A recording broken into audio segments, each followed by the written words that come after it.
ሰላም ሰላም ሰላም ጤና ይስጥልን ክብራትና ክብራን የቤንጃ ፖድ ቤተሰቦች እንደምን አላችሁ? በእያላችሁበት ሁላችሁም ሰላም ሁኑ። ከ10 ቀናት ወይም ከ11 ቀናት በኋላ ተመልሰን መተናል። አዳዲሶች ሆናችሁ ካላችሁ ቻናሉን ሰብስክራይብ በማድረግ ቤተሰባችንን ሁኑ። ሁላችሁም ደግሞ ትንሽ ቆይተንም ስለመጣን ይሄን ቪዲዮ የደረሳችሁ የምትከታተሉ ሰዎች ቪዲዮ ላይክ አድርጋችሁ እንድትጀምሩት በትህትና እንጠይቃለን። እንደሚታወቀው ወቅታዊ ጉዳዮችን ነው የምናነሳው። አብሮኝ ብስር ያለ ሰላም በልና እንግባ። ከዛ በፊት ግን መጀመሪያ ሰላም ውድ የቤንጃ ፖድ ተከታታዮች እንደምናላችሁ። ይኸው ዛሬም እንግዲህ በሰሞንኛ ጉዳይ ከተወሰነ እረፍት ወይም ደግሞ ቆይታ በኋላ ተመልሰን መተናል። እንግዲህ ለዚህ ቻናል አዲስ የሆናችሁ ሰዎች ካላችሁ ሰብስክራይብ በማድረግ የደውሏን ምልክት በመጫን ሁሌ የምንለቃቸው ቪዲዮዎች እንዲደርሷችሁ ይሆናል ማለት ነው። እንግዲህ ለወዳጅ ለዘመድ ጓደኛ ሼር በማድረግ ደግሞ እንዲደርሷቸው አድርጉ። ሰብስክራይብ ያላደረጋችሁ ሰብስክራይብ አድርጉ። ይህን ቪዲዮ ደግሞ ላይክ በማድረግ እንዲጀምሩ ስንል እንጠይቃለን። የቁጥር ነገር አታንሳልልህ ነበረ ከ11 ቀን በኋላ ምናምን አይባልም። ኦኬ እንደማንኛውም አንዳንድ የአዲስ አበባ ነዋሪ ከተወሰኑ ዲቴል አትገባ። አይ ከተወሰነ ቀናት በኋላ ነው የሚባለው። ከሳምንት በኋላም አይባልም። አሁን እድሜም ራሱ ከተወሰነ ስንት ዓመት ነው ስትባል የተወሰነ ዓመታት አይደለም የሚባለው። እንደዛ ነው የሚባለው። በሲዝን ሆኗል። አሁንማ ሲዝን 4 ሲዝን 3 ምናምን ምኑ እድሜው እንደዛ ጀመራችሁ 30 ስትገባ በቃ ሲዝን 3 ላይ ነኝ። አሁን ስገባ እንደዛ ነው ማለት ነው የምለው። 130 እንደዛ ነው የምትለው። ለማንኛውም አንዳንድ ወቅታዊ ጉዳዮች አሉ፣ እነሱ ላይ እንወያያለን። ሀሳብ አስተያየታችሁ እናንተ ደግሞ ኮሜንት ሴክሽን ላይ በምንወያያቸው ጉዳዮች ላይ ታስቀምጡልናላችሁ ማለት ነው። ዛሬ እንግዲህ ወደ ቀረጻ ስንገባ የጆሲ ኢን ዘ ሃውስ ሾው የፍርድ ቤት ውሳኔ ወጥቷል። እሱን እናንሳ። ያ እንግዲህ ከዚህ በፊት እኛም በዚሁ ፖድካስት ላይ እነሱን ጉዳይ የባልና ሚስትን ጉዳይ አንስተን ተወያይተንበት የነበረውንም ነገር ደግሞ አሳውቀን ነበረ ምን ላይ እንደደረሱ የመጀመሪያውን ኬዝ ከዛ በኋላ የፍርድ ቤቱን ኬዝ አሳውቀን ነበረ። እንግዲህ የነበረው የፍርድ ቤት ውሎ እንግዲህ እንናገርና ከዛ በኋላም እንደሚመስል እንትላለው በንባብ እንዳቀርብ ይፈቀድልኝ ስል ክቡር ተፈቅዶሎታል። ይጀምሩ የተከበሩ ጨምሩበት። እንግዲህ በድምፃዊ ዮሴፍ ገብሪ ጆሲ እና በቀድሞ ፍቅረኛው መካከል የነበረው ልጅ አስተዳደግ ክርክር ያው በጆሲ አሸናፊነት ነው የተጠናቀቀው። ያው የቀድሞ ድምፃዊ ዮሴፍ ገብሪ ጆሲ የፍቅር ጓደኛ ሶሲ ግርማይ ለ6 ወራት ያህል በፍርድ ቤት ሲካሄድ የቆየ የልጅ አስተዳደግ ማለት እኔ ጋር እሷ ጋር የሚል ነገር ክርክር ነበረ።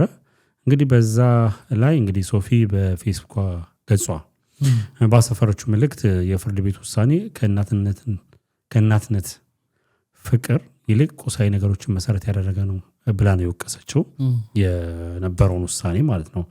እንግዲህ የክሱ መነሻ ምስክሮች ቃል በክርክሩ ወቅት ድምፃዊ በሶሲ ላይ ምን ብሎ ተከራክሯል? ልጁን እንዳታሳድግ ማለት ነው። እንግዲህ በምሽት ክበብ ትሰራለች፣ ሱሰኛ ነች፣ ልጁን ለገንዘብ መጠየቂያ ታደርጋለች የሚሉ ክሶቹን አቅርቦ እንደነበር ሶሲ ገልጻለች። እንግዲህ ሆኖም ግን ሶሲ ስራዋ የባልትና ውጤቶችን ማቅረብ መሆኑን ምንም አይነት ሱስ እንደሌለባትና ለልጆቿ መልካም እናት መሆኗን ጎረቤቶቿና ቤተሰቦቿ ምስክርነት በመስጠት ክሱን ማስተባበላቸውን አስረድታ ነበረ። እንግዲህ በተቃራኒው ድምፃዊ ዮሴፍ ገብሪ ወይም ደግሞ ጆሲ ልጁ ባለበት ተገቢ ያልሆኑ ሱሶች እንደሚጠቀምና ራሱ ጆሲ ማለት ነው ያው እሷ ያለችው እኔ አላልኩም። እሷ ያቀረበች መከራከሪያ እንደሚጠቀምና የልጁን የትምህርት ቤት ክፍያ እንኳን እንደማይከፍል በማስረጃ ማረጋግጧል። እንግዲህ ገልጻለች። ያው የጻፈችውን ነው። እንደ ሶሲ ገልጻ ከሆነ ጉዳዩ የመረመሩት የሶሻል ወርከሮች ሶሻል ወርከር ይባላል ወይም ደግሞ ይሄ ማህበራዊ ሰራተኛ የሚባሉ የማህበራዊ ጉዳዮችን ምንድነው የሚከታተሉ ሰዎች እንግዲህ ያቀረቡት ሪፖርት ነበረ። ለውሳኔው ትልቅ ሚና ተጫውቷል ብላለች። እነዚህ ሰዎች ያቀረቡት ሪፖርቱ በዋናነት ትኩረት ያደረገው በሁለቱ ወገኖች የኑሮ ደረጃ ላይ ነው፣ የጆሲና የሶሲን ማለት ነው። እንግዲህ የድምፃዊ ገቢ ከሷ የተሻለ መሆኑን ያው ሪፖርቱን እነሱ ያሉት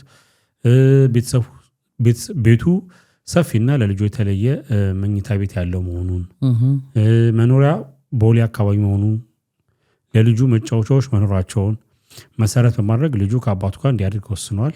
ወደ በኋላ እንዳርሳት ቤቱ ቦሌ ጋር መሆኗን ምትለው ያዝልኝ አስመረህ ተጠብቀኝ እሱ ጋር ሰፈረት ዘለ እሺ አዎ አይ ትንሽ ስለገረመኝ ነው። እንግዲህ ከዛ በዚህ መሰረት ፍርድ ቤቱ እንግዲህ ልጁ ከአባቱ ጋር እንዲኖር የወሰነ ሲሆን እናትየው በየ2 ሳምንቱ አንድ ቀን ብቻ በሁለት ሳምንት አንድ ቀን አዎ እሁድ ለጥቂት ሰዓታት እንድትጎበኝ ተፈቅዶላታል። እሁድ ለጥቂት ሰዓታት እንግዲህ ሶሲ በሰጠችው አስተያየት ከቁስ ከቤትና ከመኪና እናትነት እንደሚያንስ ሲነገርህ እንደማዘን ሰባሪ ነገር የለም በማለት ጥልቅ ሐዘኗን ገልጻለች። እንግዲህ ምንም እንኳን ጠበቋ ሰብለ አሰፋ አስፈላጊው ማስረጃ ሁላ አቅርባ የተከራከረች ቢሆንም እንግዲህ ውጤቱ ግን እናትነትን የገፋ ነው ስትል አማራለች። ጠበቋም ሁላችንም በሶሻል ሚዲያ የምናውቃት ጠበቃ ሰብለ አሰፋ ነበረች። እንግዲህ በመጨረሻ በአሁኑ ሰዓት በሆስፒታል እንደምትገኝ ገለጸችው ሶሲ ከሐቄን ከፈጣሪ እጠብቃለሁ ስትል መልእክቷን እንግዲህ ደምድማለች። አዎ በጣም እንግዲህ ፍርዱ ግን እንደሚያሳየው ማናችንም ፍርድ ተጓደለ አልተጓደለ ማለት አንችልም። ግን ዝም ብለህ ሁኔታውን ስታየው እኔ አሁን ሳይተረዳሁት የተጠቀሱት ምክንያቶች ብቻ ልጁን እሱ እንዲወስድ ተደርጓል ብዬ አላምንም። ይሄ ብቻ ስለተሟላ ነው ብለህ ታምናለህ ወይስ? እስቲ አንተ ምናልባትን የሚታየው ምንድነው መሰለህ የተባለው ነገር አድርጋለች አላረገችም እሷ ነች የምታውቀው። ይሆን ለፍርድ ቤቱ ሁለት መንገድ ነው አሁን የምናየው። ለፍርድ ቤቱ እሱ ማስረጃ አቅርቧል ማለት ነው። እሷን በከሰሰበት መንገድ ማስረጃ ማቅረብ ነው ፍርድ ቤት የሚያስፈርድልህ። ያ ግን አሁን ማስረዳት የቻለ ይመስለኛል። አንድ እሷ በምትለው መልኩ ደግሞ ያለች እናት ከሆነች ደግሞ ሌላ መንገድ ብሎ ሰው ሊያስብ ይችላል። ገባ ታዋቂነቱን ገንዘብ መኖሩን ምናምን ብሎ ላያምን ይችላል። እንደኔ ግን እሱ ከሷ በተሻለ መንገድ ፍርድ ቤቱን ማሳመን ችሏል ብዬ ነው ማምነው። አሁን ይወልብኝ ቅድም እኔ ደግሞ ማየው እንዴት መሰለ ቅድም ያነሳናቸው ነገሮች አሉ። ያኛው የመጀመሪያው አካባቢ ላይ እሱ የተከራከረበት የነበረው ነገር ነበረ። ምንድነው የተከራከረው?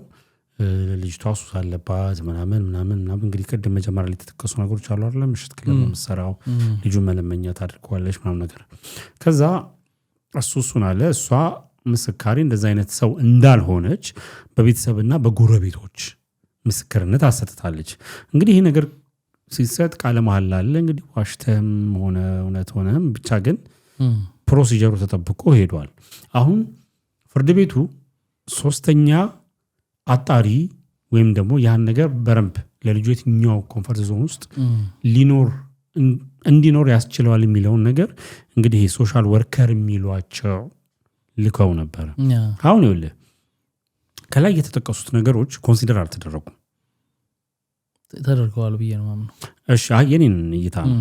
አሁን እነሱ እንግዲህ እነዛ ሶሻል ወርከሮች ሄደው ያዩትን ነገሮች ምንድነው ከልጁ አንፃር ከሁለቱ ብለው ሲጠቅሱ ምንድነው እንግዲህ ይሄ እሷ ያሳፈራችው ነገር ስለሆነ ከአንድ ወገን ብቻ ያለ ነው እየፈረደም ሳይሆን ያለውን እዚህ ጋር የተሰጠው ነገር ነው። ወደ ተመልካቾች የምንናገረው የድምፃዊ ገቢ ከሷ የተሻለ መሆኑ እንግዲህ ልጁ እሱ ጋር እንዲሆን የተደረገበት ምክንያት ማለት ነው። እዚህ ጋር ኦኬ እሺ እኔ ነጥቤን እያስኩ ነው። እሺ ቀጥል። ሁለተኛው ቤቱ ሰፊና ለልጁ የተለየ መኝታ ቤት ያለው መሆኑ። ሶስተኛው በሚያስቅ ሁኔታ መኖሪያ ቤቱ ቦሌ አካባቢ ስለሆነና ለልጁ መጫወቻ ቅርብ በመሆኑ እንግዲህ ቃል በቃል መኖሪያው ቦሌ አካባቢ መሆኑና ለልጁ መጫወቻዎች መኖራቸው መሰረት በማድረግ ልጁ ከአባቱ ጋር እንዲያድግ ወስነዋል። አሁን ይኸውልህ ቤዚክ ትልቁ የተወሰነበት ዋነኛ ነጥቦች ሶስቱ ነገሮች ናቸው።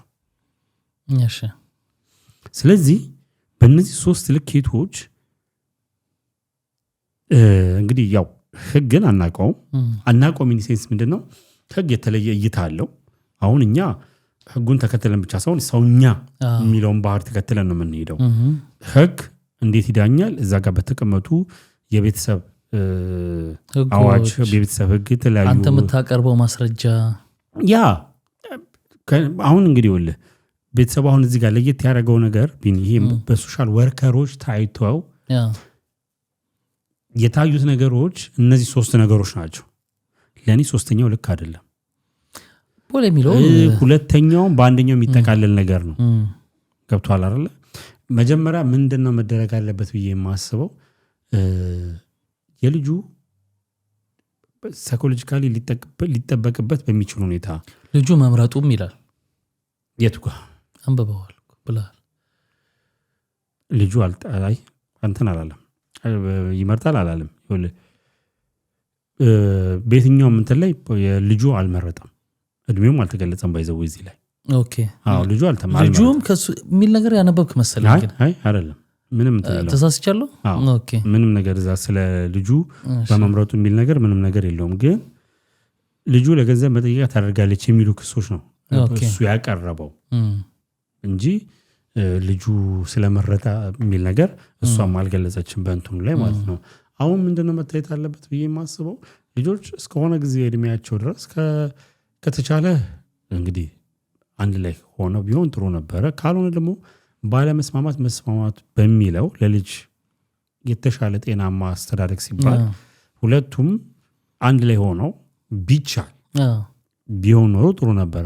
ካልሆነ ደግሞ እንግዲህ የተሻለውን ብለን እኔ እንደኔ የማስበው እስከተወሰነ እድሜም ቢሆን አባት ብቻ የሚያስፈልገውን ነገር ወጪ ከቨር እያደረገ እናቱ ጋር መቆየት ልጁ ቢቆይ አሪፍ ነው ብዬ አስባለሁ። አለስ ለምሳሌ ያህል ከሷ መለየት አለበት ብዬ የማስበው ልጁን ፎልስ ምንድነው ትክክል ያልሆነ ኢንፎርሜሽን ስለ አባትየው ወይም ደግሞ ስለሱ ልጁን እየነገረችው የማይሆን ኢሜጅ የምትሰጠው ከሆነ ያ ነገር ጉዳት የሚያመጣ ስለሆነ በአባትየው ላይ በራሱ የዛን ሰዓት ወደ አባትየው መሄዱ ጥሩ ነው ብዬ አስባለሁ። ግን ምክንያቱም ይኸውልህ ልጆች ያው ተፈጥሯዊ ባህሪ ለእናት የቀረቡ ናቸው። እኔ አሁን የኔ መከራከሪያ ምን መሰለህ ፍርድ ቤቱ ሲወስን ምክንያቱም ብዙ አይነት እንደዚህ አይነት ኬዞች ሰምተን እናውቃለን። ፍርድ ቤት ይሄዱ ሚዲያ ላይ የሚመጡ ብዙ ሚዲያዎች ላይ መጥተው የምንሰማቸው አሉ። ምንም ቢሆን እናትየው ጤናማ ከሆነች ልጇን የማሳደግ ሁኔታ ላይ ካለች አባትየው ተቆራጭ እያደረገ እናትየው እንድታሳድግ ነው ብዙ ውሳኔዎች የሚወሰኑት። ፍርድ ቤት ወደዛ ያደላበት አንድ ምክንያት አለ። አንደኛ በአንድ ወገን የተጻፈ ጽሁፍ ነው ይሄኛው ሙሉ የፍርድ ቤቱን ሰነድ አላየንም። ስለዚህ ለኔ ፍርድ ቤቱን በበለጠ ማሳመን የቻለው አሳምኖ ነው እሱ ጋር እንዲፈረድ የተደረገው እንጂ ይሄ ብቻ አይመስለኝም። እኔ የተጻፈው ሙሉ ለሙሉ አይመስለኝም ነው እኔ የምልህ። ገብቷል ቢኒ? ከመጀመሪያውም እኮ ተናግረናል። ይሄ የእሷ ጽሁፍ ገባኝ እሷ ያወጣችሁን ተያይዞ ነው። ሁለተኛ ለእኔ አንዳንድ ነገሮች እንዲሁ መጠርጠርም እችላለሁ፣ መብትም አለኝ። እንደዚህ ነው ብዬ አሁን ቃል በቃል ባልለውም ተጽዕኖ ሊያሳድርባት በሚችል ሁኔታ ሊያሳድር ይችላል። አሁን ዋነኛው ነገር ምንድነው ከሷም የወጣው የፍርድ ቤቱ አጠቃላይ ውሳኔ። እንግዲህ አሁን እሷ ውሳኔ ብላ ይህንን ነገር ስታወራ ከሱ ባይመጣም በራሱ ፎልስ የሆነ ኢንፎርሜሽን ከተናገረች ፍርድ ቤቱን እንትን የማለት ጉዳይ ስለሆነ ሊያስጠይቃት እንደሚችል ማውቃ ነው የምጽፈው። ባይዘዌ አሁን ደሞ እኮ ከዚህ በፊት አንስተናል። ሸገር ኢንፎርም ላይ መጣ፣ እኛም ጽፋ ጠበቃ እንዲቆሙልኝ ብላ እነሰ ብለን ቆምልሻለን በነፃ ብለው ምናምን ብዙ ጠበቆች ሁሉ መተውላት እንደነበር ምናምን አስተውሳለን። ታሪኩን ገብተዋል። በዚህን ያክል ደረጃ የተያዘ ነገር ያን ያህል ኮራፕት ይደረጋል ብዬ አልገምትም። እኔ በሰፊው ሲታይ የነበረ ነገር ሊደረግ ይችላል። ፍርድ ቤቱን ግን እሱ በተሻለ ለአንዳንድ ጊዜ እውነት አንተ ጋር ሆኖ እኔ እውነት ባይኖር እኔ ጋርና ካንተ በበለጠ ግን ፍርድ ቤቱን በማስረጃ ማሳመን ከቻልኩ እኔ ነኝ ምረተው። አንተ እውነትን ማስረዳት ካልቻልክ ማቅረብ ካልቻልክ፣ ስለዚህ በበለጠ እኔ ምለው በበለጠ ሁኔታ ፍርድ ቤቱን አሳምኗል እሱ ባይ ነኝ። ይኸውልህ ኮራፕት አይደረግም ሳይሆን በረም ይደረጋል። አሁን እሱ አድርጓል እያልኩኝ አይደለም፣ በረም ኮራፕት ይደረጋል። ስፔሻሊም እንደነዚህ አይነት ተጽዕኖ ፈጣሪ ሰዎች ኦብቪየስ ይህንን መናገር እችላለሁ። ግን እሱ ውድ ተመልካቾች እሱ ኮራፕት አድርጓል እያልኩኝ አይደለም። አይ ብላል ቦስ ታዋቂ አቀልድ ነው ደግሞ በዛው ጣጣ ይቅርታ ልቀጥል ወይስ ምንጭ እንዳልኩ ልቀጥል ያው አይ ኮራፕት አይደረግም ሶቪየት ኢትዮጵያ ላይ ብዙ ነገሮች ኮራፕት ይደረጋል ግን ማለት ነው ቢኒ የዚህ ጋር የተሰጡ ነገሮች አሳማኝ ስላልሆኑ ለኔ ምክንያቱም አሁን እሷ ገና ይግባኝም እኮ ይኖራታል ገባ አዎ እንግዲህ እዚህ ጋር እሷ ስለዛ ጉዳዮች ያለቻቸው ነገሮች የሉም በሁለት ሳምንት አንድ ጊዜ እንግዲህ ውድቀን እሱ ላይ ልቁንስ ከባድ ያ ይኸውልህ እሱ ላይ ብቻ ከባድ አይደለም ለኔ ሙሉ ለሙሉ ለኔ እንግዲህ ቤዝድ የምናደርገው የእሷን ጽሁፍ ሆኖ የፍርድ ቤቱ የወሰነው ያየው ነገር እንዳለ ሆኖ ምክንያቱም እነዚህ ሶሻል ወርከሮች ተብለው የተቀመጡ ሰዎች ያስቀመጡት ነገር ለኔ አጥጋቢ አይደለም ሙሉ ለሙሉ ሶስቱ ምክንያቶች ውድቅ ማድረጋቸው ናቸው ስፔሻሊ ቦሌ የሚለው ነገር ቦሌ ገቢ ለብቻው ለልጁ መኝታ የሚለው ነገር ነው እሱ አይደለም ለልጁ ወለ የተሻለ ገቢውን ለልጁ የሚያስብ ከሆነ ተቆራጭ ማድረግ ይችላል ብዙ ጊዜም እንደሱ ነው አለየም ብዙ ሁሉች እንደዛ ነው የሚደረገው ያልተደረገበት ግን አንድ something ነገር መኖሩ እንዴት አንተ መገመት ያቅታል ነው ያልተደረገበት መገመተው ደግሞ ሌላ ነገር ነው እኔም ደግሞ መገመተው አሁን አንተ እንደገመትከው ሳይሆን እኔ በሌላ አንግል ነው መገመተው ገብቷል አይደለ just his celebrity ስለዚህ መመርሱ ለውድ ተመልካቾች ተዋለው እንግዲህ በሱ ሳይድ የሚባሉ ነገሮች ካሉ እስቲ ቆይ ከዛ በፊት ለልጅ አንተ ትክክለኛና ጤናኛ መሆን አለበት ብለህ የምታስበው ከማን ጋር ነው ጥሩ ወላጅ ከሆነው ጋር ጾታ አለይም እኔ ጥሩ ወላጅ ከሆነው ጋር ያ ወላጅ ሆኖ የተሻለ ልጁን ለማሳደግ ቴክ ኬር የሚያደርግ ጤና ግን አሁን አንድ አይነት ስታተስ ላይ ቢሆኑ ብትለኝ ለልጃቸው በጣም ጥሩ የሚያስቡ እናትና አባት ቢሆኑ እናት ጋር መርጣለሁ እኩል ቢሆኑ ለምሳሌ አባት ግን የተሻለ ከሆነ አባት ጋር መርጣለሁ እናት የተሻለች ከሆነች እናት ጋር መርጣለሁ ያ ኮንሲደር ከምናደርጋቸው ነገሮች አሉ ቀደም ያልኩ ነገር አለ ለምሳሌ እሷ ስለ አባቱ ለልጁ የተለየ ፍቅር እየሰጠ መርዳት የሚችለውን በገንዘብም ሆነ በተለያዩ በማቴሪያል እየረዳ ነው አይረዳንም አንተ ምንም እያደረግህ አይደለም አባት እያለች ስለ አባቱ መጥፎ ነገር እየተናገረች ከሆነ ኦፍ ኮርስ መነጠቅ አለባት ገብቷል አይደል ልጁ በአባቱ ላይ የተለየ አመለካከት ሊኖረው አይገባም ስለዚህ መብት አለው ብዬ አስባለሁ ከዛ ባለፈ ግን ልጁ በማያውቅበት ሁኔታ ውስጥ ሆኖ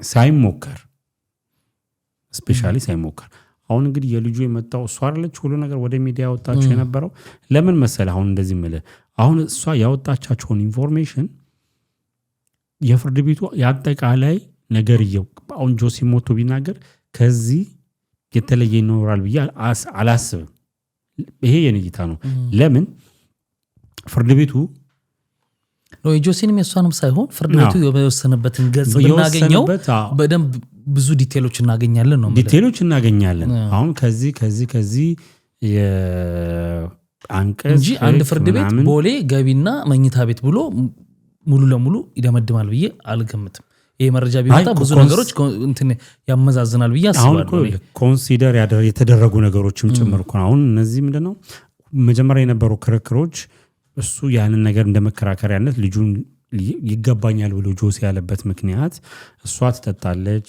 ላይክ ምሽት እንትን ትሰራለች ገንዘብ ብሎ ተከራከረ እሷ ደግሞ ኖ እሱ ልጁ ፊት ለፊት እያለ ሌላ ነገሮችን ይጠቃቀማል ብላ ተከራከሩ ሁለቱ ከዛ በኋላ ሶስተኛ ወገን እንዲገባ ፍርድ ቤቱ አደረገ እንደማለት ነው ከዚህ በፊት እኮ ተናግራለች እሱ ጋር እኮ ነበረ እና መጥቶ እዛ ቤት ተመልሼ አልሄድም ሁላ ብሎ አልቅሷል ብላ ነበር እሱ ገብቷል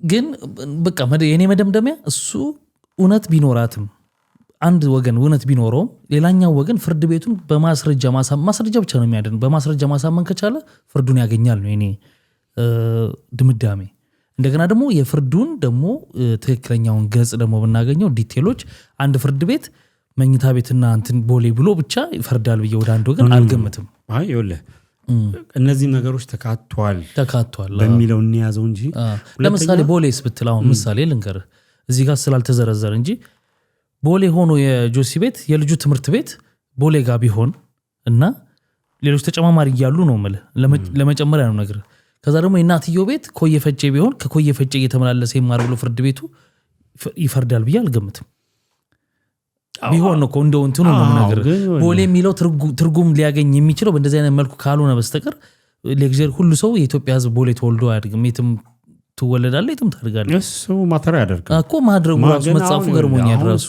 ቦሌ ነገሮች ማተር ስለተደረገ ወይም ደግሞ ለፍርዱ ይሄ ውሳኔ እንዲወሰን እነዚህም ነገሮች እንደ አንድ ነገር ተወስደው ስለሆነ ነው እሷ የገለጸቻቸው ገብቷል እንደ አንድ ልቀበልህ ይችላል በዚህ ብቻ ግን ግን ቢኒ ይኸውልህ አሁን ለምሳሌ መረጃና ማስረጃ የምትላቸው ለብዙ ነገሮች እንደዛ ልትጠቀም ትችላል እዚህ ግን ማስረጃ ነው ፍርድ ቤት ግን ከዛ ውጪ ማስረጃ ብቻ የማይካሄድበት ሌላ ተጨማሪ ነገሮች የሚታዩበት ነገሮች አሉ ለምሳሌ ያህል የሳይኮሎጂ የህፃናት ላይ የሚሰሩ የጤና ባለሙያዎች ሊሆኑ ይችላሉ ብዙ እንትኖች ባለሙያተኞች ፕሮፌሽናል ሰዎች ፍርድ ቤቱ ከልጁ ያስተዳደግ እንትን አንፃር ያም ነገር ኮንሲደር እንዲደረግ ብሎ እንዲታይ የሚያደርግበትም ሁኔታ ሊኖር ይችላል ብዬ አስባለሁ አሁን እንግዲህ ባለንበት ሀገር ዝም ብሎ ፍርድ ቤት አይ ነው እንደዚህ ለዚህ ብሎ ብቻ አይወስንብህም ምክንያቱም የሚታዩ ነገሮች አሉ አሁን መረጃ አለኝ እሱ ቢል እሷ መረጃ አለኝ ብትል ከዛ ውጪ አም ዘ ቤስት ፍርድ ቤቱ የሁለቱን ክርክር ሳይሆን የሚያደምጠው እኔ እንደሚመስለኝ ለልጁ which one is the best የሚለው ነገር ነው which one is the best የሚለው ደግሞ የመጀመሪያው ፋይናንሻል አይደለም የመጀመሪያው እንትን የሚደረገው አላለም ፍርድ ቤቱ የመጀመሪያው ፋይናንሻል አየው አላለም እሷን እቺ ጻፈችው እኮ ያልኩ አላለም አይ እኔ ኢን ፕሪንሲፕል ነው የምነግርህ ኢን ፕሪንሲፕል መጀመሪያ ይኸውልህ ቆይ ቢኒ ያካክሷል ፋይናንሻል ወሳኝ ነው ቆይ አይደለም የመጀመሪያውን እንትን አይዝም ለኔ እሺ የመጀመሪያውን ደረጃ አይዝም ፋይናንሻል ለምሳሌ ልጅ ከምንም በላይ ጤነኛ የሆነ ቤተሰብ ላይ ነው ማደግ ያለበት ተለያይተውም አንዱ ጋር በሚቆይበት ሰዓት ጤናማ የሆነ የኑሮ ሁኔታ ውስጥ መግባት አለበት ያ ልጅ እሱ ልጁ ለልጁ በነገራችን ላይ ጆሲ የተሻለ ገቢ ቢኖርም እሷ ገቢ ካላት እኮ እሱ ካሳደገ እሷ ትቆርጣለች እኮ ይሄን ታውቃለህ ነኝ እሱ ሶቪየስ ገብቶኛል እኮ እንደምትለው አንተ ሊታረቅ ይችላል ማለት ፋይናንሻል ያለውን ሰውዬ ፋይናንሻል እንዲሰጥ አሪፍ ስነ ምግባር ካላት እናት ደግሞ እናት እንድታሳድግ ሊያደርገው ይችላል ያ ግን እሱን እኮ ያልኩ እኮ ነው ቢኒ የመጀመሪያው ነገር ለልጁ የትኛው ነው ተፈጥሯዊ ነገር ወዴት ነው ለማን ነው ትክክለኛ ከእናትና ከአባት በትክክለኛው መንገድ ልጁን ቴኬር የማድረግ ሁኔታ አባት እኮ ቴኬር ያደርግም አይደለም እድሜው ይወስናል ቆይ ልነግርህ ነው ቢኒ የሚጠባ ልጅ ከእናቱ ጡት ነጥለው ለአባት አይሰጡም ለምሳሌ ይወስናል ማተር ያደርጋል እሱ ተፈጥሮ ግዴታ ስለሆነ ነው እንደዛ ሁሉ ግዴታ የሚያደርጉ ይሄ በጣም የግዴታ ነው እሱኛው ለምሳሌ ይሄ በጣም ጨቅላ የሆነ ልጅ በየትኛውም ታምር ውስጥ ከእናት ነጥቀለ ልጅ ምንድነው ለአባት አሰጥም አለች እናትየዋ የአይምሮ ጤና እክል ካልገጠማት ምን አይነት ነገር ግን አሁንም ቢሆን በተወሰነ መልኩ እናት መጥፎ እስካልሆነች ጊዜ ድረስ እነዚህ ነገሮች ኮንሲደር ተደርገው ቦሌ ገንዘብ የራሱ የሆነ ክፍል ተብሎ ኮንሲደር ተደርጎ ልጅን ከእናት መነጠል ለኔ ከሆነ ነው ከሆነ እኮ ግን አንተ ስትገምት ፍርድ ቤት ኖርማል ሎጂክ ስትወስድ ይሄን ብቻ ይዞ እንደዚህ ነገር የሚያደርግ ይመስልሃል ወይ ነው የኔ ጥያቄ እኮ ይሄን ብቻ ይዞ በቃ ይወስናል በትክክለኛ ፍርድ ከሄደ ቶ ይሄ ኮራፕት መሆኑ ምናምን እናውጣውና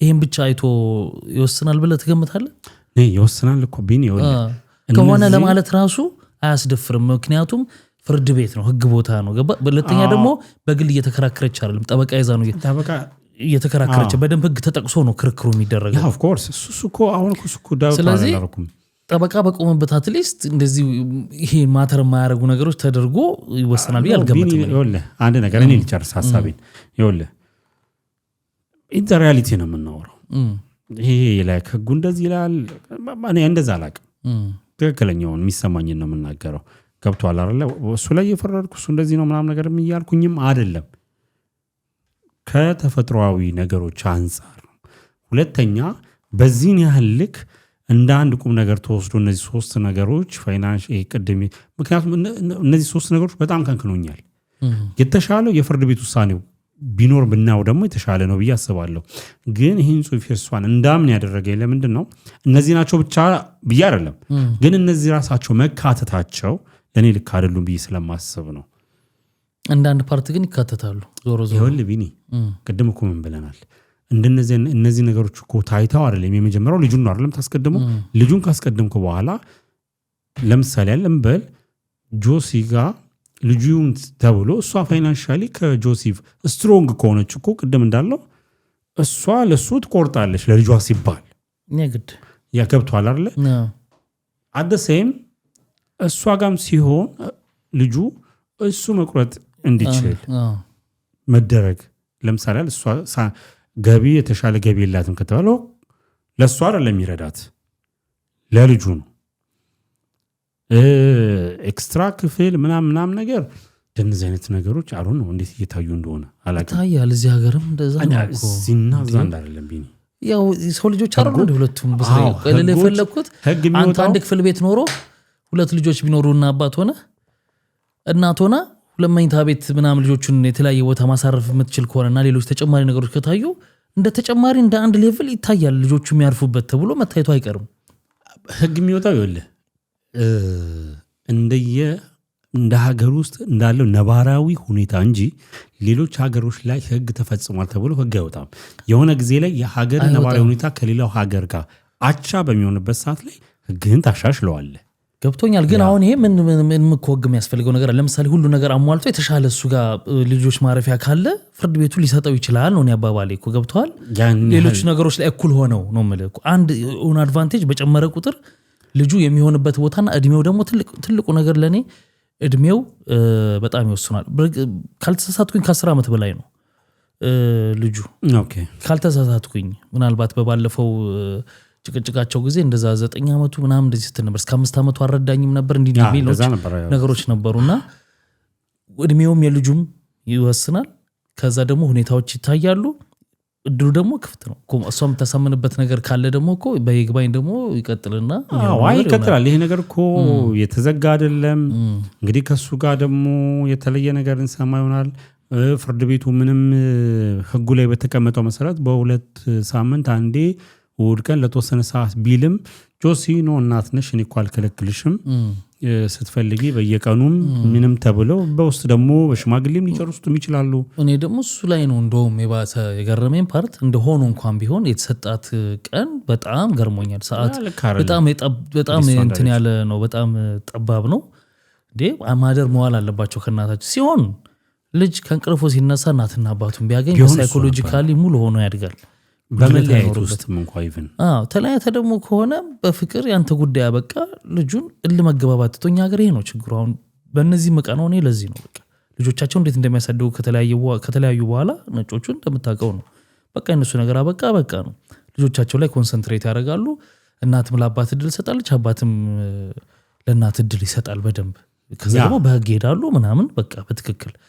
እና እኛ ጋር ግን በቃ እሷንም በመጉዳት ወይም እሱንም በመጉዳት ከዛ ደግሞ ለልጁም ጭንቅላት ውስጥ መጥፎ ነገር መጨመር እነሱ የጠቀሙ ይመስላቸዋል ግን ነው እሱን ነው ማለት አሁን የመጀመሪያው ነገር ትልቁ መታሰብ ያለበት ከዚህ ሀገር ጋር ታገናኙ የዚህ ሀገር ይወለ ተለያይተው ኢቭን እሱ ሌላ ገብቶ እሷ ሌላ ገብቶ የዚህ ሀገር እንግዲህ ምናቀው ስለሆነ ግን ልጆቻቸው ፊት አክት ያደርጋሉ ኢቭን እንኳን በጣም ቢጠላሉ ልጆቻቸው ፊት ግን መስለውን ይቆማሉ ምክንያቱም ልጆቻቸው መጥፎ ጭንቅላት ኖሯቸው ነገዋቸውን ማበላሸት ስለማይፈልጉ ኪፕ ያደርጓቸዋል እኔም ከምን አንፃር ነው እስካሁን ማወራው የነበረው ልጁ የተሻለ ዜጋ ከመሆን አንፃር ነገ እሱም አድጎ እኮ ያገባል ልጅ ወልዳል ብዙ ነገር ይሆናል ገብቷል አይደል በእንደዚህ አይነት ህይወት ውስጥ ግን ተጽዕኖዎች እንዲፈጠሩበት መሆን የለበትም ከሚለው አንግል ነው ያ ከዛ አንግል ነው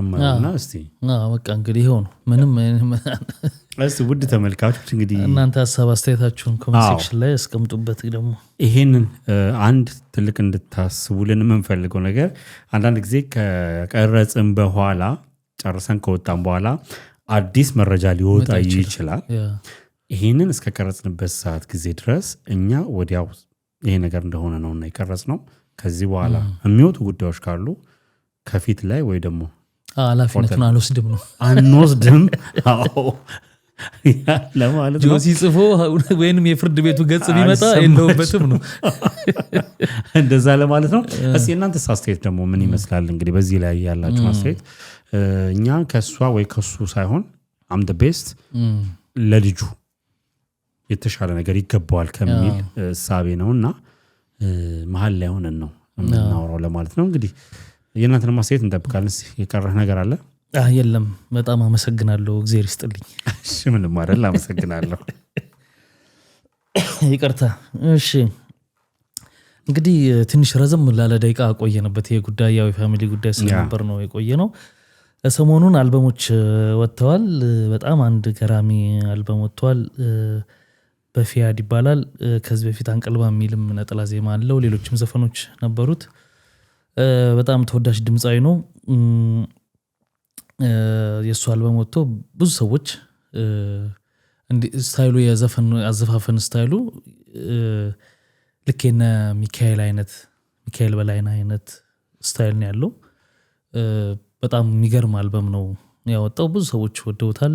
ሴፉ ጋርም ቀርቦ ነበረ፣ ሬዲዮ ቀርቦ ነበር እና እሱን አልበም ላይ የሚገርም ነገር ምንድን ነው አልበሞቹ የለመድናቸው ሙዚቃዎች አሉ አይደለ? 3 ደቂቃ 4 ደቂቃ ምናምን ማክሲመም ከሄዱ አሁን በጣም አጥረው ዘፈኖች 2 ደቂቃ ከምናምን ሁሉ አይቻሉ አልበሞች ላይ እና በጣም ረዘም ያሉ ዘፈኖች አሉት። ያለ ድግግሞሽ ማለት ነው። ያለ ድግግሞሽ ማለት ደቂቃው ረዝሞ ዝም ብሎ አዝማች በመድገም አይደለም የረዘመው፣ ታሪክ ፍሰት ያለው አዘፋፈን ነው። ከዛ እንግዲህ ከአልበሞቹ ውስጥ በጣም እኔ የወደድኩት የአያዱሜ የሚል አንድ ርዕስ ያለው ትራክ አለው። እሱ ዘፈን ለእናቱ የተዘፈነ ያው እንግዲህ በቅርበት ታሪኩን ስለምናቅ ነው፣ ገና ይፋ አልተደረገም በደንብ ዲቴሉ ማለት ነው። ከዛ በፊት ግን አልበሙ እንዴት አገኘው ብላ ጠይቀኝ እኮ ተንትኜ ከዛ ሰማ ከዛ እሱ እንዳለው እንድል ነው። እሺ ቀጥል። እና እዛ ትራክ ላይ የእናቱን ሁኔታ የገለጸበት ነውና እናቱ በልጅነቱ ወደ 7 ደቂቃ ነው ርዝማኔ ያለው ይሄ ዘፈን። በልጅነቱ እናቱ እግር ስር ቁጭ ብሎ እናቱ የሚነግሩትን እናትየው ያሳልፉበትን ያደጉበትን ሁኔታ ነው የሚነግሩትና አያዱሜ ማለት በራሱ እዚህ ዘፈን ላይ የሚገርም ነገር የዝንጀሮ መሪ ማለት ነው። አያዱሜ ነው የሚባለው። ለምሳሌ ምንድነው አያጅቦ ምናምን እንደምትለው አለ አይደለ? ወይንም ደግሞ የሆነ እንስሳ መሪውን የሆነ ስም አላቸውና አያዱሜ ማለት የዝንጀሮ መሪ ነው። እናትየው ብቻ ያሳለፉትን የህይወት ሁናቴ የተረኩለትን ከሌላ ዘፋኝ ጋር አብረው እየተቀባበሉ ነው ያቀረቡት። በጣም ምርጥ ነገር ነው። ምን ገረመኝ እንግዲህ መሰለ ልጁ በፊያዲያው እንደምታውቁት እንደተመለከታችሁት ጸጉሩ ድሬድ ነው ያውና ጸጉሩ ድሬድ የሆነበት ምክንያት እናቱ በመኪና አደጋ ታመው ነበርና እናቱን ለማስታመም ሆስፒታል ረጅም ጊዜ ከ4 ወር በላይ ኢንቴንሲቭ ምንድነው አይሲዩ ክፍል ነበሩና ጊዜ ስላልነበረው ምናምን በመውጣት በመግባት በዛው ያድግና ጸጉሩ በዛው በቃ እናቴ ማስታወሻ ይሁን ብሎ ነው የተወው ጸጉሩና ድሬድ ሆኖ እዛ እሳቸውን እያስታመመ ነው ጸጉሩ ያደገውና የሚገርም ነገር ይሄን አልበም ከጨረሰ በኋላ ልክ ሊያወጣ ሲል ትንሽ 1 ሳምንት ምናምን የተወሰነ ቀን ሲቀረው እናቱ አርፈዋል። እናቱ በማረፋቸው ካረፉ በኋላ ዘፈን ማውጣት ደግሞ በእኛ ባህልም ሁኔታም ከሞራልም ከምንም አኳያ ጥሩ ስሜት ስለሌለው ለ1 አመት ይሄ አልበም ካለቀ በኋላ ለ1 አመት እንዲዘጋ ተደርጎ ነው አሁን የወጣው። እና አሁን ልበል አልበሙ እንዴት አገኘው? ልክ እንዳልከው ነው። ስማ ወደ ተመልካቾች እንደኔ ነው የምትሉት መች ልክ እንደ ቢኒ እንዳለው አይ ወድጄዋለሁ። እንግዲህ ተወሰነ አድምጬዋለሁ። 14 ትራኮች አሉት። እንግዲህ አልበሙን የተወሰኑ ስሞቹን ለመጥራት እንግዲህ የአልበሙ መጠሪያ የናፍቆት የሚል ነው። በዛ ላይ የተካተቱት እንግዲህ እንደነ በትረሙሴ እንደ በትረሙሴ ጮይትን ሰሙኝ፣ እንደ ውሃወክ፣ ናፍቆኛል፣ ፈገግታሽ፣ ባይልልኝ፣ አያዱሜ ስለናቱ ያለው 57 ጨዋታ፣ ሀገሬ፣ ፀሐይ፣ የማርያም ስምሽ፣ ቢያዲግዴ ኦሮምኛም አለው አንድ ቆንጆ ኦሮምኛ ዘፈን ነው። ወድጄዋለሁ እሱንም። ቅር እያለኝ ጽጌረዳ የሚሉ ዘፈኖች አሉትና ምን ገረመህ አትለኝም? እዚህ አልበም ላይ አንድ ዘፈን ብቻ ነው 3 ደቂቃ ከ43 ሰከንድ ያለው። ከዛ በኋላ አንድ ዘፈን 4 ደቂቃ ሁለት ዘፈን 4 ደቂቃ ከ28 ደቂቃና ሰከንድና 4 ደቂቃ ከ44 ሰከንድ አለው። ፈገግታሽን የሚለውና ሀገር የሚለውን 4 ደቂቃ ከ28 ሰከንድ ነውና ናዊዴይስ የምንሰማቸው ሙዚቃዎች ከ3 ደቂቃ የማያልፉ የሆኑ ዘፈኖች ናቸው። በፊት ላይ እንግዲህ ትዝታ የማሙድ ሙዚቃ እስከ 15 ደቂቃ የሚሄዱ አሉ። የነ ሙሉቀን አለ እስከ 12 ደቂቃ እስከ 13 ደቂቃ። ያሁኖቹ አዝማቾቹ ብቻና ዝም ብሎ ዘፈን ብቻ በቃ ሪትም ብቻ ነው ቢት ነው የምንሰማው የነበረው። አሁን በፊያር ላይ ለየት ያለም ብዬ ማስበው ትልቁ የግጥሞቹ ብስለት እንግዲህ አቀናባሪም ደግሞ ሚኪጃኖ ነው። ቆንጆ አድርጎ ሰርቶለታል። ከዛ ውጪ ወደ ድሮ ወደምንወደው አዝማች የተወሰነ ከሁለት ቨርስ ማትበልጥ ግን ዋናው ግጥም የረዘመ እሱም ነው ትክክለኛ። አሁን አንድ ዘፋኝ ነው ብለህ ሙዚቃውን ልታጣጥም የሚያደርግ አሁን የከሌ ግጥም ብለህ እኮ የሆነ ሰውን ለመጋበዝ የሚዳዳህ ወይም ደግሞ እንትን የምትለው ከአዝማቹ ውጭ ያለው ዋናው ግጥሙ ሲረዝም ነው። ትክክል።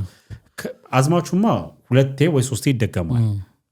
ቨርስ ዋናው እንትን ይላል፣ ከዛ አዝማቹ ይገባል፣ ከዛ በኋላ የዘበንቱን ይገባል እና ወደ ድሮ መልሶታል። ረጋ ያለ ሙዚቃ ነው። በተለይ እሱ ነገር ደግሞ ሌላ ወድ ይችላል። ምክንያቱም ቀስ ብሎ ደግሞ የሚገባ ነው። አሁን የሆነ ሰዓት ታስታውሳለህ እነ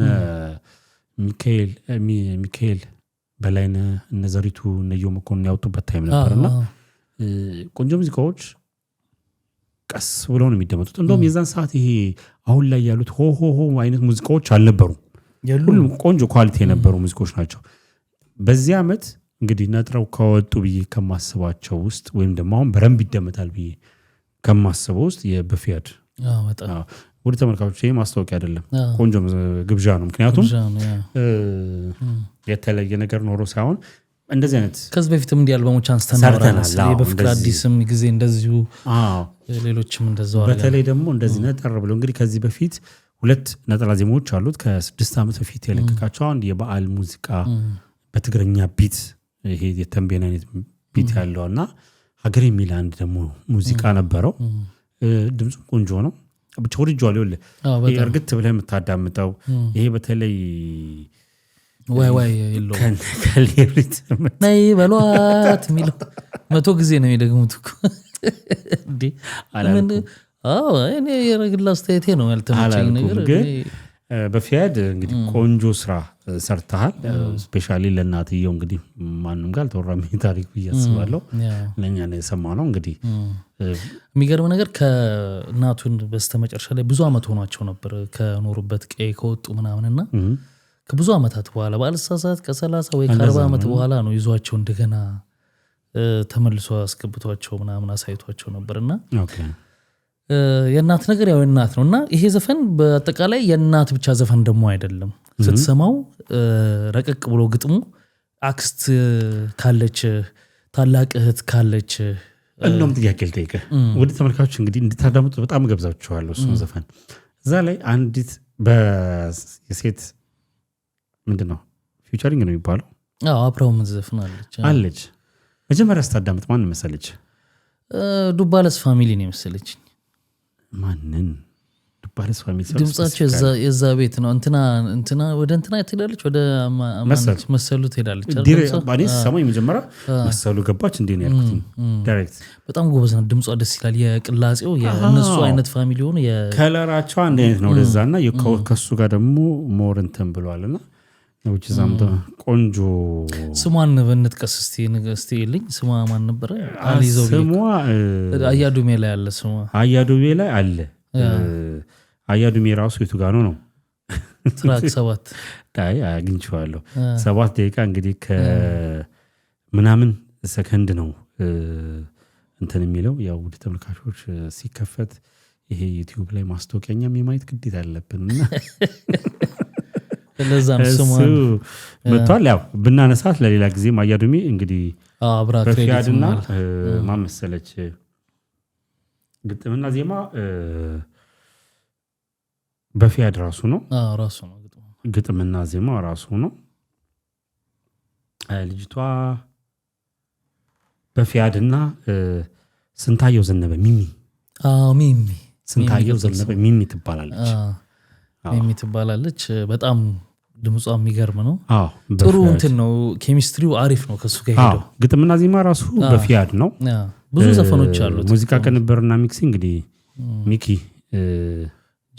ጃኖ ነው እና ደስ ይላል ሀገርኛ እንትን አለው ወድጄዋለሁ ለማንኛውም በጣም ሌላው ትልቅ ነገር ያየሁት ነገር በዚህ አልበም ምንድነው መሰለ በጠቅላላ አርቲስቶቹ የተስማሙበት መሆኑን የምታውቁ ኦልሞስት በጠቅላላ ማለት ትችላለህ በጣም ብዙ አርቲስቶች ሼር ሲያደርጉት አስተያየት ሲሰጡበት የነበረ አልበም ነው ክብራትና ክብራን ጋብዘናቸዋል አንዳንድ ሰዎችም እንግዲህ ሐሳባቸውን ሰጥተዋል እሱንም እናያለን በፈቃዱ ያደታ ይባላል ብዙዎቻችሁ ታውቁታላችሁ የምናውቀው በነጠላ ዜማዎቹ ነበረ አንቀልባ በሚል ነጠላ ዜማ እናውቀው ነበር አሁን ደግሞ በሙሉ አልበም መጥቶልናል የናፍቆት ይላል የአልበሙ መጠሪያ የሚገርም ሙዚቃን ይሰራልን ለአመታት የለፋበት ነው ብዙ ታዋቂ ሰዎች አሻራቸውን አስቀምጠውበታል እነ ጎሳዬ ተስፋዬ እነ ቡዛየው ደምሴ እነ ሚኪ ጃኖ ብዙዎችም አስተያየት ሰጥተውበታል የሚገርም ሙዚቃ ነው በራሱ ዩቲዩብ ቻናል ላይ የለቀቀው የሚገራርሙ ዘፈኖች አሉት በተለይ ለእናቱ የዘፈነው ዱሜ ያ ዱሜ ይለናል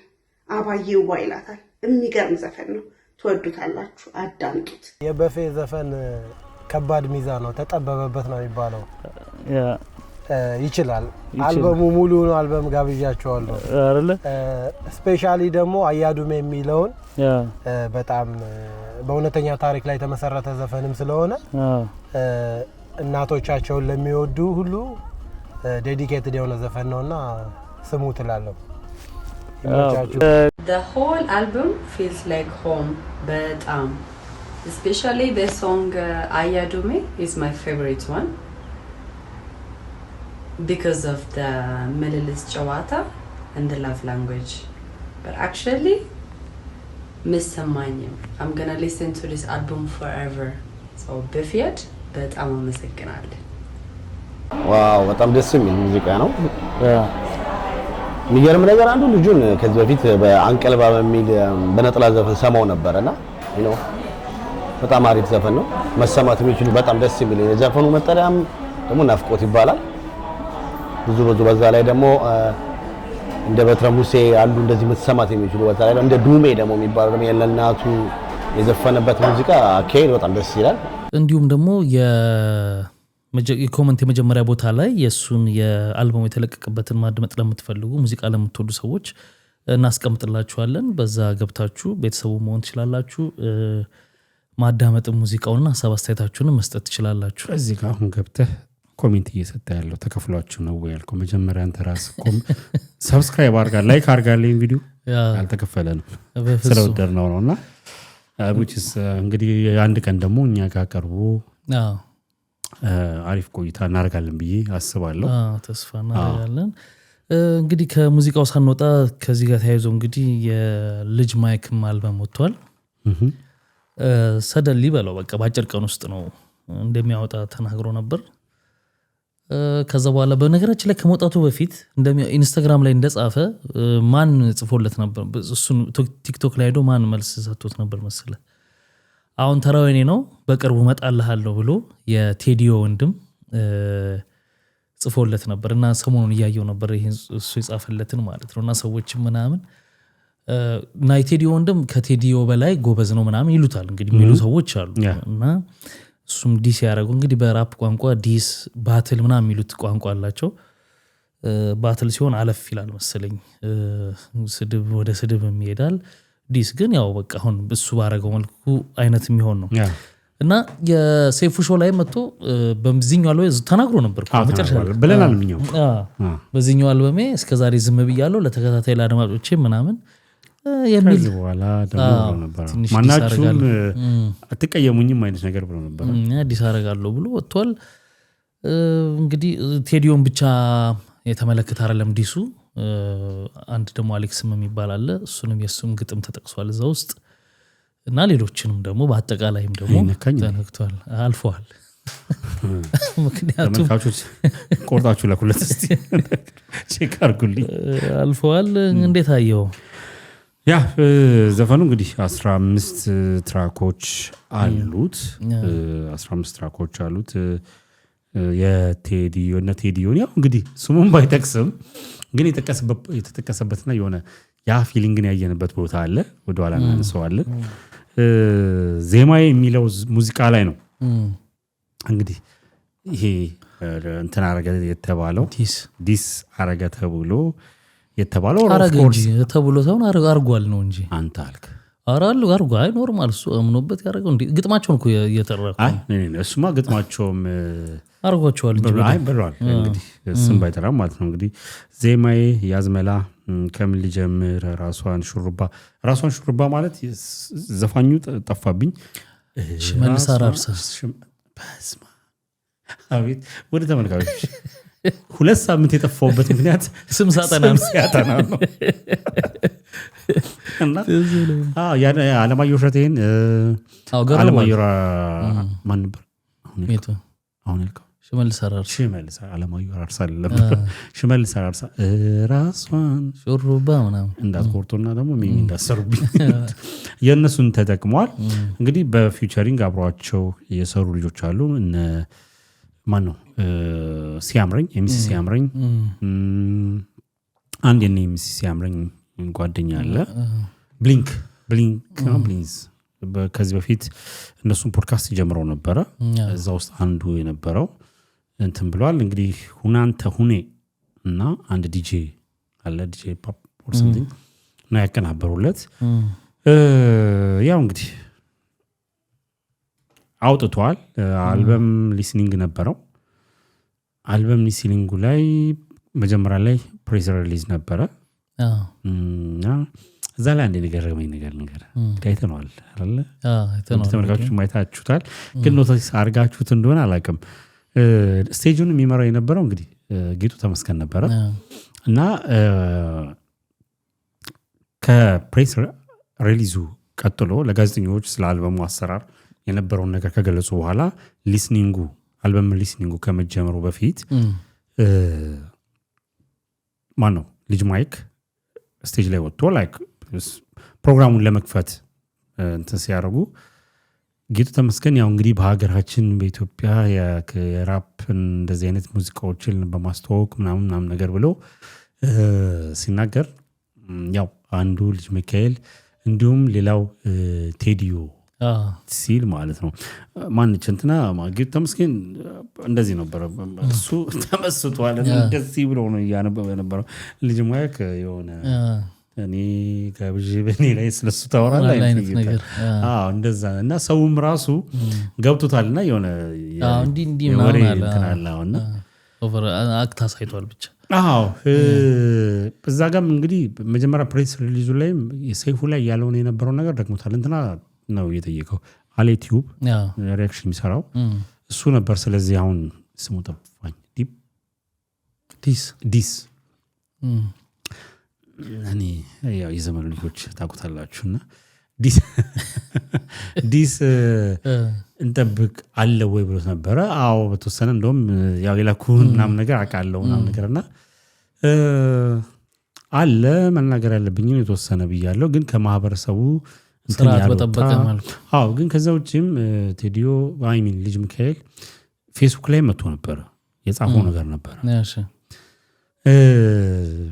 አሁን ላይ ያሉትን ሰዎች አይሚን ራፕ ላይ ቻሌንጅ ያደረጉ ያሉ ልጆችን ጠንክሩ አይዟችሁ ይሄው እኛም እንደዚህ ደርሰናል አይነት ነገር ሌሎቹን ደግሞ ከኋላ የነበሩትን ደግሞ ለመኮርኮም ሞክሯል በዘፈን ብቻ ሳይሆን በጽሁፍም ጭምር ነው ለመናገር የሞከረው ከቻልኩ በነገራችን ላይ እሱን እስክታወጣው በዛው ልክ ደግሞ ከዚህ በፊት ቴዲዮም ተናግሮታል ከቴዲዮ አፍ ነው ለመጀመሪያ ጊዜ ሰማሁት እሱን ልጅ ሚካኤልም ደግሞታል በሌላ መድረኮች ደግሞታል ምንድነው የበፊቶቹን ጀማሪ ማን ነው የሚለውን ክርክር ለማስቆም ሲባል ሁለቱም የሰጡት ሐሳብ ነበር ቴዲዮ ምክንያቱም እነዚህ የጋሞ ልጆች የሚባሉ ራፕ የሚሰሩ ልጆች ነበሩ በፊት ሌሎችም እነ ሜሴንጀርስ እና አሁን መምህር ይልማ ሆነው ማለት ሜሴንጀር ውስጥ ነበር በነገራችን ላይ ራፕ ነበር የሚዘፍኑት ታውቃለህ መምህር ይልማ ማለት ነው እና ሳዲስ ሚዲያ የሚሰራው ማለት ነው ያ እነሱ እንደመጀመሩ በመድረኮች ተናግረው ነበር ቴዲቢዮም ተናግሯል እሱም ተናግሮ ነበር አሁን በዘፈን ግን ዘፍኖላቸዋል እነሱ እንደነበሩ አዎ የድሮዎቹንም እነሱ የበፊቶቹን አደናንቆ እሱም ዘፍኗል የጻፈውን ጽሁፍ አገኘው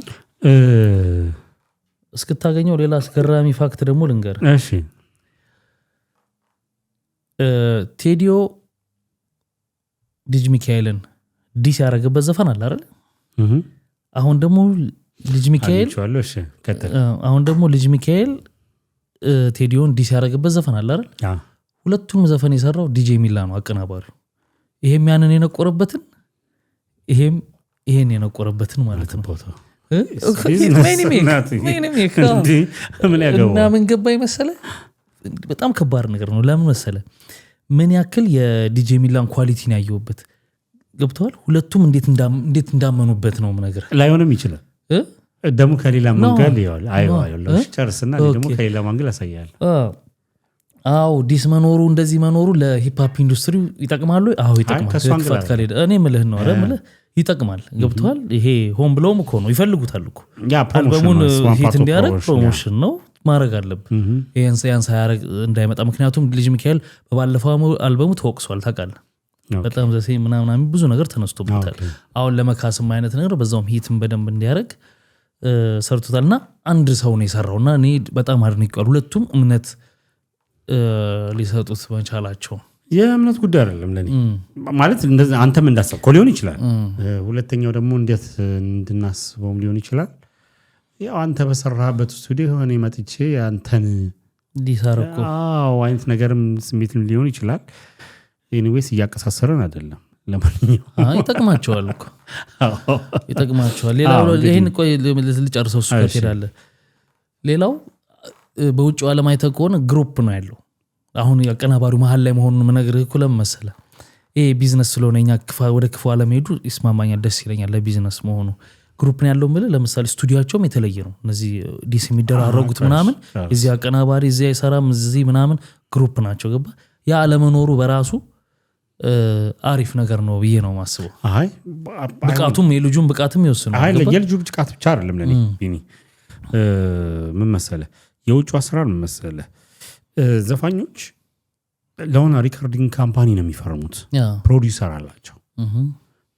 አላቸው ያ ፕሮዲውሰር አሁን በበፊተኛው ላይክ ይሄ ዌስት ኮስት ኢስት ኮስት ተብሎ በነበረበት ሰዓት ላይ ምናምን ስቱዲዮቹ ይለይ ነበር ላይክ ዴዝሮ ሪከርድስ አለ ባድ ቮይስ ኢንተርቴይንመንት ደግሞ የነፒዲዲ እንትን ነበርና ላይክ ኢቭን ያው የሙዚቃ እንትናቸውም ራሱ የተለያየ ስለሆነ በቃ ጎራ ለይተዋል ጎራ ያ እሱ ሌላ ታሪክ ነው ይሄኛው በቃ አቀናባሪ ነው ስለዚህ መስራት ስራውን ይሰራል ምን አገባው እሱ የሁለቱ ጉዳይ የሁለቱ ነው ምንም ማንም በሆነ አንተም ብትሆም እንደዛ ነው የምናረጋው አይ ትንሽ ለኔ አስገርሞኛል አይ እንግዲህ እንትልት ያው የልጁ ሳይሆን የሚያስገርመኝ እንደውም ካልክ ልጁ ቢዝነስን ሰርቷል ሁለተኛ መጥቶ እሱ ጋር የሰራው ሰው ነው የሚገርመኝ ሌላኛው አንግል ደግሞ ምንም የላቸውም ነው ደግሞ ማለት ቢዝነስ ዋይዝ ነው እንጂ ካልተደራረጉ ቢዝነሱን ሊመሩት አይችሉም አይ ከሆነ እሰየው እንደዛ ቢሆን መርጬ ነው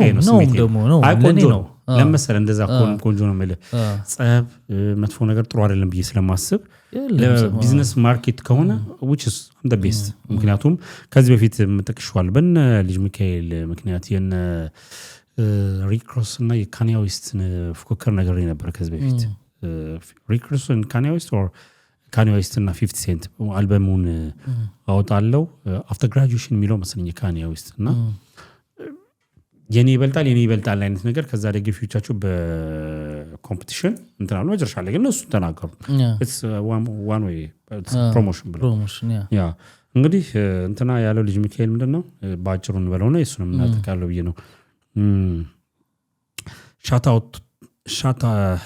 out to the young generation rappers ይላል ዛሬ እናንተ እንደዚህ በልበ ሙሉነት ራፐሮች ነን ብላችሁ የራፕ ሙዚቃ ስትሰሩ ሳይ የሆነ እንደ አንድ የቤት ውስጥ ታላቅ ወንድም ነው ኩራት የሚሰማኝ ገና ይቀጥላል አይዟችሁ የሳቱም መንገዶች ካሉ ይታረማሉ ይስተካከላሉ ይሄ አውላሉ appreciation ነው ጠንክሮ ዶንት ጊቭ አፕ ነው።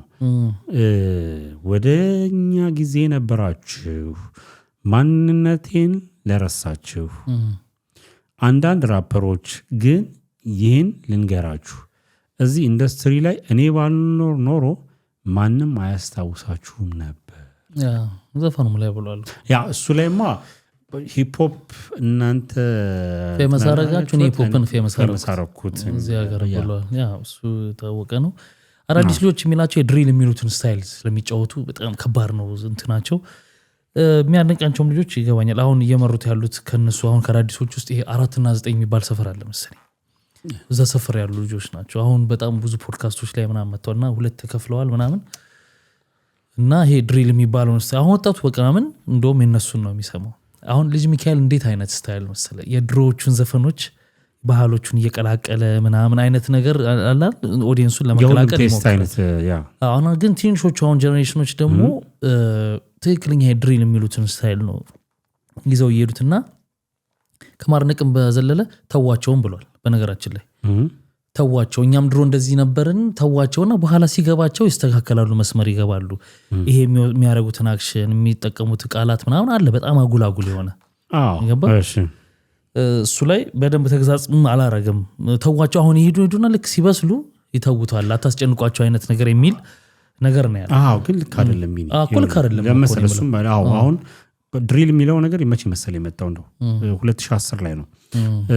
ድሪል ሚውዚክ ዳርክ ግሪቲ ሰብ ጀነር ኦፍ ሂፕ ሆፕ ነው እና ኦሪጂኔትዱ ከሆነ ቺካጎ ሳውት ሳይድ በ2010 አካባቢ ነው። ካራክተራይዝድ ባይ ኦሚኖስ ትራፕ የሚባለው ባይዘው ድሪልን የፈጠረው ልጅ ሞቷል በዚሁ የሙዚቃ ስታይሉና ይሄኛው ይሄ ድሪል የሚባሉ የግጥም አጻጻፍ ላይሪሶች ወይም ግጥሞች ወይ የስትሬት የመንገድ ህይወት ዳር ላይ ህይወት ቫዮለንስነት ይሄ አግሬሲቭነት ምናምን አለበት። የጋንግ ካልቸር አለ እሱን እንትን የሚሉ እንደነዚህ ነገሮች እንትን የሚሉና ወዲያው ነው ይሄ ዓለምን ያጥለቀለቀውና የኛዎቹ የሚያናድ ነገር ገብቷቸውም አይደለም ነው ለመናገር። እነዛኞቹ ሃይ ሌቭል ነው የሚጮሱት፣ ሳንቲም ዋላቸው፣ ብዙ ነገሮች አላቸው። ልክ ባይሆኑም ግን ቀላል ኦዲየንስ የላቸውም። በነገራችን ቪዎቹን አይታቸው በሚሊዮን የሚታዩ ዘፈኖች አሏቸው። ያናድሃል እኮ ለጀነሬሽኑ ያስፈራል። እንደዚህ የሚታዩ ከሆነ አይተዋቸው ቀስ ብለው ይተዋሉ ከማለት ይሄ ነገር ጥሩ አይደለም፣ በዚህኛው መንገድ ብትሄዱ መባል አለበት። ያ ገብቷል። ማስኬድ ኢቭን ጀስት አሜሪካ ላይ እየቀራ ነው ይሄ ድሪል የሚባለው ነገር እየቀራ ነው እና ወደስ ያን ያህል ብዙም እንትን አትለው። እሱን ይዘዋል ያው ታስረው ምናምን ረገባል እንጂ አላየም። ቲክቶክ ላይ አንድ ሰሞን ድሪል ዘፋኞች ነው ምናምን ብለዋል እንዴ ስንት ሰርተናል እኛምና which is ቆንጆ አይደለም ብዬ አስባለሁ። እስቲ anyway አሁን የቴዲዮን ዲስ እንጠብቃለን። ለማንኛውም ቢዝነሱ እንደዚህ ነው የሚቀጥለው። ገባ ትንሽ ቆይተው ደግሞ እነሱ የሚያመጡት እኔ አልጠብቅም ዲስ ይኖራል። እሱ ግን ይጠብቃል። አዎ ኢቭን ይሄ እኮ ነው የሰው ባህሪ ከእንትኖቹ ከአልበሞቹ በቃ አሁን አለኛ ቪው እየመራ ያለው ዲስ ያደረገበት ዘፈን ነው። ያ የሚገርም ነገር እስካሁን እንግዲህ ይህን ቀረጻ በምንሰራበት ሰዓት ላይ ካልጨመረ 387,000 ቪው አለው ይሄው ዘፈን። ገና 24 ሰዓት ሞላው መሰለኝ 24 ሰዓት ሞላው አይደል? 48 ሞላው 3 ቀን ወጥቶታል። በሚገርም ሁኔታ እንግዲህ አሁን ይሄንን በመናወራበት ሰዓት ላይ ደግሞ 2 ቪዲዮ ክሊፖችን ለቀዋል። አንደኛው ራሱ ዜማዬ ነው፣ አንደኛው ሌላው ሙዚቃ ዜማዬ ነው እና ሌላ እንትን ነው የለቀቀው። 2 ሙዚቃዎች ነው፣ አንዱ ሶሚክ ይሰራለት ነው ሰሞኑ እና እንግዲህ ምን እንደተሰማችሁ እናንተም ወደ ተመልካቾች ጥቀሱልን፣ ሐሳብ አስተያየታችሁን ጻፉልን። እንጨምር ወይስ ረዘመ ቪዲዮ እንቀጥል? ወደ እዚህ ላይ ይብቃን አይደል? እንግዲህ ክቡራትና ክቡራን ለዛሬ ነበረን ቆይታ ይሄን ይመስላል። አዳዲሶች ሰብስክራይብ አድርጉ፣ ሐሳብ አስተያየታችሁን ደግሞ ኮሜንት ሴክሽን ላይ አስቀምጡልን። ሰብስክራይበሩን አርጉት፣ ግን ብታረጉት ጥሩ ነው። አርጉት ይኸውላችሁ፣ ባለፈው ዝም ያልኩት አውቄ ነው፣ ግን አርጉት። እስካሁን ካላችሁ አርጉትና ዋናውም ደግሞ ሐሳብ አስተያየታችሁን ማስቀምጡልን፣ ላይክ አድርጉ። በሚቀጥለውም በሌሎች ቪዲዮዎች እንገናኛለን። መልካም ጊዜ። ባይ ባይ።